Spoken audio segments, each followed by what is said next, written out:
મુખ્યમંત્રી ભૂપેન્દ્રભાઈ પટેલે પાટણ જિલ્લાના વિવિધ પ્રકલ્પોનું ખાતમુહૂર્ત તથા લોકાર્પણ કર્યું. તાલુકાના કલ્યાણપુરા ખાતે ખાતમુહૂર્ત અને લોકાર્પણ સમારોહ યોજાયો. મુખ્યમંત્રી ભૂપેન્દ્ર પટેલે પોતાના જન્મદિવસની જિલ્લાવાસીઓને આપી ભેટ. મુખ્યમંત્રીએ પાટણ જિલ્લામાં કુલ 101 વિકાસલક્ષી કામોનું કરી લોકાર્પણ અને ખાતમુહૂર્ત. મુખ્યમંત્રીએ કુલ 110.28 કરોડના કામોનું ખાતમુહૂર્ત તથા લોકાર્પણ કર્યું. માર્ગ અને મકાન વિભાગ રૂપિયા 37.82 કરોડના 9 કામો ઈ લોકાર્પણ અને ખાતમુહૂર્ત. આરોગ્ય અને પરિવાર કલ્યાણ વિભાગ રૂપિયા 29.91 કરોડના 33 કામો ઈ ખાતમુહૂર્ત. શિક્ષણ વિભાગ રૂપિયા 31.2 કરોડના 18 કામો ઈ લોકાર્પણ અને ખાતમુહૂર્ત. શહેરી વિકાસ અને શહેરી ગૃહ વિભાગ રૂપિયા 9.57 કરોડના 2 કામો ઈ ખાતમુહૂર્ત. પંચાયત ગ્રામ ગૃહ નિર્માણ અને ગ્રામ વિકાસ વિભાગ રૂપિયા 1.41 કરોડના 37 કામો ઈ લોકાર્પણ અને ખાતમુહૂર્ત. નર્મદા જળસંપત્તિ પાણી પુરવઠા અને કલ્પસર વિભાગ રૂપિયા 37 લાખના 2 કામો ઈ લોકાર્પણ કર્યું. અહેવાલ હિતેશ ઠક્કર, ચણકિયાપુરી, અમદાવાદ. પણ સામે બેઠા છે એટલે જોઈન કરજો છે કરો એ.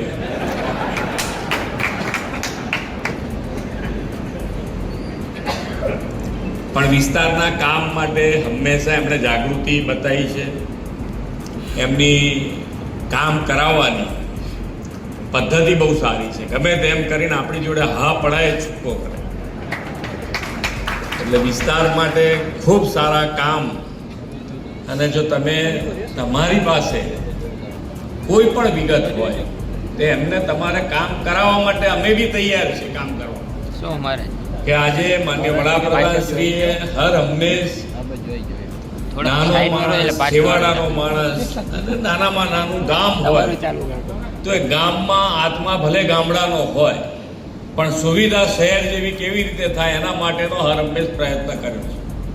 અને એ પ્રયત્નમાં તમારે ક્યાંક જરૂરિયાત મુજબનું થતું હોય તો એ તમે આયોજનબદ્ધ રીતે વિધાનસભામાં ધારાસભ્ય તરીકે એમને આપો તો અમારે બી સરળતા રહે કે ભાઈ અત્યારે સૌથી પહેલી જરૂરિયાત કોલેજની છે તો ભાઈ આપણે કોલેજ પહેલાં આપી દઈએ. એટલે તમે તમારી પણ જાગૃતતા એટલી ને એટલી રાખશો તો કદાચ જે પ્રમાણેનું વિકાસનું આપણું આયોજન છે. અહીંયાથી હમણાં બળવંતસિંહભાઈએ જેમ કીધું કે બજેટ અને બજેટની વ્યવસ્થા જે માનનીય વડાપ્રધાનશ્રીએ જ્યારે અહીંયાથી. મારું નામ ઠાકોર ભાવનાબેન સંજયભાઈ, ગામ ગઢા, તાલુકો સાંતલપુર, જિલ્લો પાટણ. હું એનઆરએમ દ્વારા મિશન મંગલમ સાથે જોડાયેલી છું. મારા સખી મંડળનું નામ જે ગોગા સ્વસહાય જૂથ છે અને ક્લસ્ટર લેવા ફેડરેશન દ્વારા અમને 13 લાખનો જે ચેક આપવામાં આવે છે તે બહેનો જે પોતાના નાના મોટા ધંધા કરી રહી છે અને બહેનોને લોન લેવામાં મુશ્કેલી થઈ રહી છે.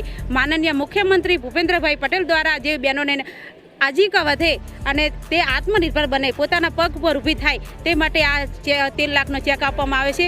તે અમે જે ગ્રામ્ય વિસ્તારની જે ગરીબ મહિલાઓ છે તેને લોન પેટે આ રકમ આપીશું. કેવું લાગે છે? 13 લાખ ચેક આપીને ખૂબ સરસ લાગે છે. મુખ્યમંત્રી ભૂપેન્દ્રભાઈનો ખૂબ ખૂબ આભાર માનીએ છીએ કે આવી સેવાળાની બહેનો માટે તેઓ આવી ચિંતા અને અમારા પર વિશ્વાસ છે.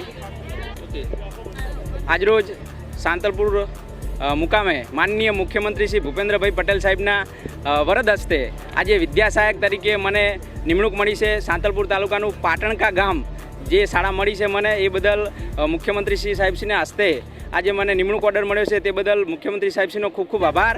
અને શાળામાં બાળકોનું સિંચન અને સંસ્કાર અને જે શિક્ષણની નીતિ છે એને અપનાવી અને અમે ખૂબ જ પાયાથી પથ્થર, મતલબ કહેવાય છે કે બાળકોનું શિક્ષણ જે છે એ પ્રાથમિક શાળામાં પાયો છે.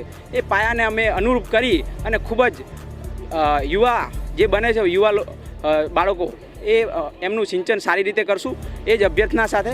જય હિન્દ, જય ભારત. આજે હું મુખ્યમંત્રી શ્રી ભૂપેન્દ્રભાઈ પટેલના હસ્તે નિમણૂક પત્ર મળેલ છે. હું વારાઈ મુકામે ફૂલપુરા ગામમાં ઓર્ડર મળે છે.